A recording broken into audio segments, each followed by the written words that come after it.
The River Tyne boasts 7 impressive and very different bridges, all within a mile and a half of each other, that connect up Newcastle on the north of the river to Gateshead here on the south. Some of the bridges will be historic feats of British engineering that really set the standard for bridge making at the time they were built, and some of them, quite frankly, are not going to be. But it's going to be enjoyable to see all 7. To get there, we're going to cross this bridge behind me. This is not part of the 7 bridges, you'll be pleased to know. It's just a road crossing on the way down from my hotel. It is a typical 1970s, 1980s style concrete bridge that you see here in England. It looks very much like it was built as cheaply as possible and in the fastest time. It is really blocky, graffitied up, but you know what? It does the job. Right. Let's get up there, let's cross it, and let's get down to the river.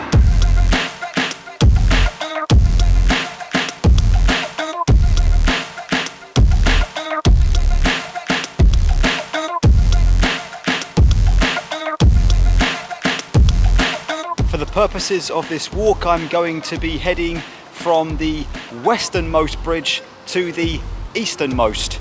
And I'm thinking that the bridge behind me, the first one that I'm going to be taking a look at, is probably my least favourite, so I'd say it's a good place to start. We can build up from here. This is called the Redheugh Bridge. Originally there was a bridge built there in 1871, but it was closed down because of some structural faults. A second bridge was erected in 1901, and that was eventually replaced by the third version of the bridge, the Redheugh Bridge you can see behind me now. That was opened in 1983 by Princess Diana. It has 3 spans and carries 4 lanes of traffic, 897 metres across the river. It's 26 metres above the water, but it doesn't have any wind deflecting sides, so on a windy day, boy, do you know about it. It is made almost entirely of concrete at a cost of just over £15 million. And look how close it is to our next bridge. This is the King Edward VII Bridge. It was opened in 1906 by the King himself, and it is you can hear it above me now, a railway-only bridge carrying 4 railway tracks that were designed to expand the capacity here in Newcastle, especially with the railway station just on the other side of the river. The pillars are made from granite, sandstone and concrete. Underneath it we've got these 3 pretty huge bolts. I hope they haven't just fallen from the steelwork of the bridge. Shortly after opening the bridge, the architects wanted to demonstrate the weight that the structure itself could take, so they sent across 10 100-ton locomotives travelling at a speed of about 7 miles an hour to demonstrate just how powerful the structure actually is. And sure enough, over 100 years later, it is still standing, so I am guessing the demonstration must have been successful.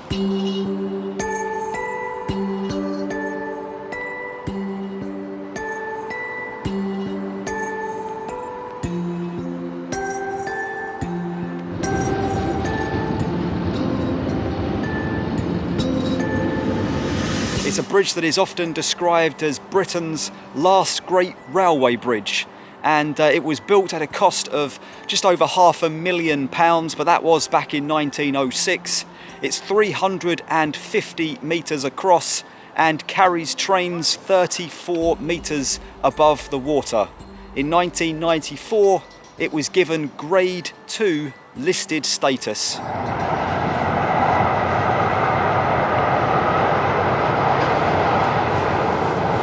Our third bridge is the Queen Elizabeth II Bridge that was constructed in 1976 and opened in 1981.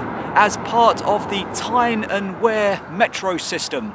It emerges from two tunnels either side of the river, one in Gateshead, one in Newcastle, which shows you how high the banks are. It is one of two bridges built in the city to accommodate the metro system. Queen Elizabeth II came here herself in 1981 to open it up, and it is distinctive by its bright blue design. Once again, the bridge has no pedestrian access. It is 350 metres across and 25 metres above the water. Looking back at where we've already been, just about to walk underneath the Queen Elizabeth Bridge, and I'll tell you while I'm walking along here that the Tyne river walks are really excellent. These passageways that lead alongside the river, absolutely brilliant.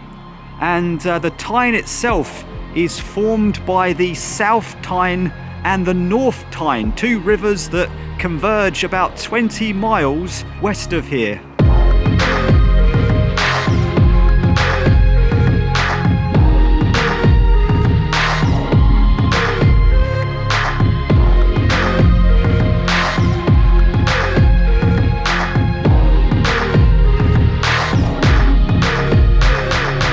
Bridge number 4 is my personal favourite. It's the High Level Bridge, which was built in the 1840s and opened by Queen Victoria in 1849. At the time, it was the first ever combined rail and road bridge with train tracks on the top deck and a road on the lower deck. It's incredible to think that that bridge has been standing there for over 170 years, a fact in itself that makes it the oldest bridge out of the 7. It is built on 3 piers and 6 spans altogether. Its total length is just over 400 metres and it sits just over 26 metres above the water. There's also a pedestrian walkway on the bridge itself, so that means we can head up there and take a closer look. Up there is the castle and a bus just entering the High Level Bridge. Here we go. In 2005, maintenance work was completed on the bridge. These crash barriers were added, turning it from a double lane to a single lane. And wooden beams and steel girders were fixed and replaced. Bridge, you can see here, is made mostly of iron. Makes for an interesting walk through, no doubt about it. That is ahead of me. And while we're up here, let me show you the next bridge that we're going to be talking about, the Swing Bridge.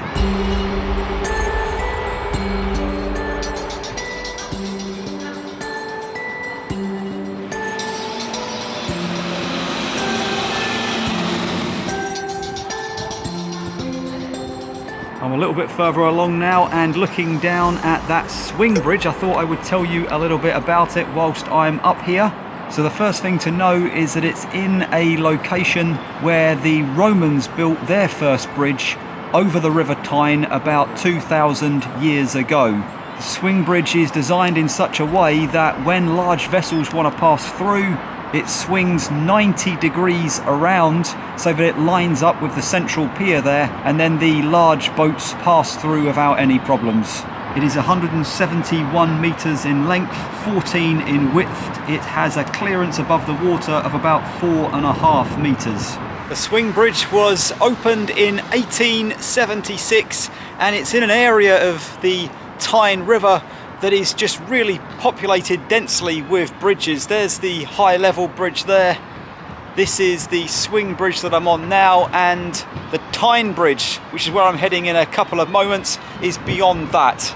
It is distinctively red and white, but unfortunately I'm not sure if it actually swings anymore because it was damaged in a fire in 2016, renovated in 2018, and it's been plagued with problems mechanically, I think, ever since. Our penultimate bridge is quite possibly the most famous and celebrated of all of the bridges. This is the Tyne Bridge behind me. Construction started in 1925, it was completed in 1928. It was then inaugurated by King George V, and he and the Queen rode their horse-drawn carriage across it as thousands of onlookers celebrated the event. A lot of people had been given the day off, schools had been closed, so it was quite a day of celebration. It is a single span bridge, 389 metres in length, making it the longest single span bridge in existence at the time it was built. The arch and the bridge itself are made of steel, and the 4 towers were manufactured from Cornish granite. They're actually warehouses inside those towers, each designed to have 5 floors and lots of storage space, but they were never completed, the floors were never built, and they were never used for that purpose. It is another remarkable feat of engineering, so I'm going to head up the steps behind me and we'll walk across it. This is the top of one of those towers. It's pretty windy up here and very noisy with the car traffic. Some incredible lamps on the side of this tower. You definitely can't get in. And you can see the whole point of this bridge really was to expand the capacity of the city for car traffic. Great views all around. And over here, there's the walkway. You can see more lamps up above the bridge, and then looking down we can see a couple of bridges that we've already seen, the high level bridge and the swing bridge. I'm now right underneath the Tyne Bridge, and there is an epic market going on here. Right on the riverside, there are stalls and shops, food and entertainment all over the place. Pretty cool scene. So we're going to head up this way and try and find that final bridge.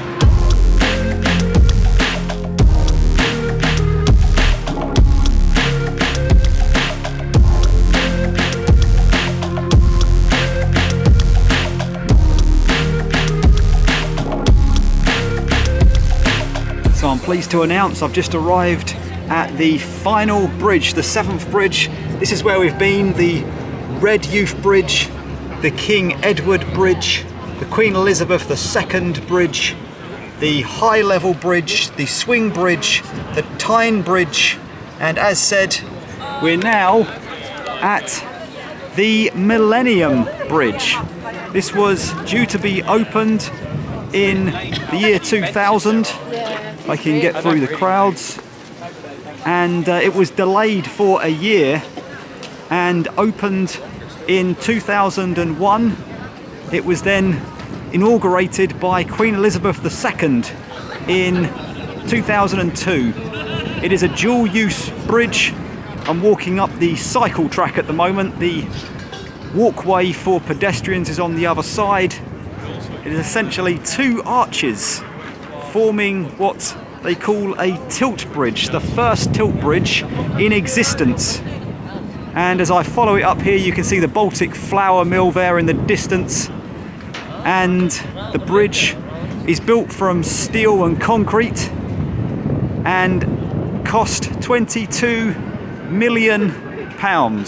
I would really love to see that tilting mechanism in action. Essentially what you've got is 2 arches. The higher arch is connected to the lower arch by cables, and when large ships want to pass underneath, they close off the bridge to public using the turnstiles, and then a large piston drags the top arch downwards.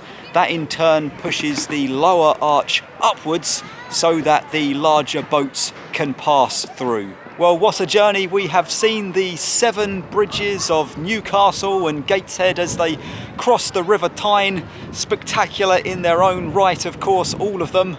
And if you've enjoyed the journey and learnt something as I have, please consider subscribing and liking. They really help the channel when you do that. But for now, I'm going to head back to the hotel. I've got more adventures planned for this afternoon, so consider joining me in the next video. Until then, good afternoon from Gateshead and Newcastle.